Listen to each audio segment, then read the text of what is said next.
Мына мен атта кетіп бара жатырмын. Атта кетіп бара жатыр. Жаңағы массаж болып жатыр.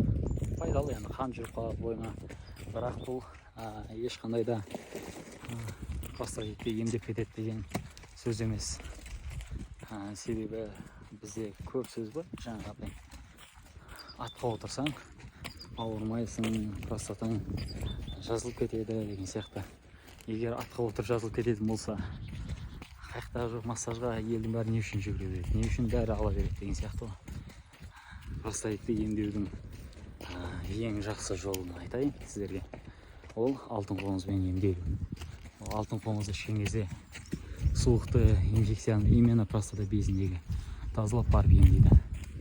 Оны тазалаған кезде кәдімгі ішкен кезде өздеріңіз байқайсыздар, кәдімгі жаңа зәр арқылы тазалап 2-3 аптада кәдімгі кетіп қалады. Ол 2-3 аптадан кейін уже нәтижесін көре бастайсыздар.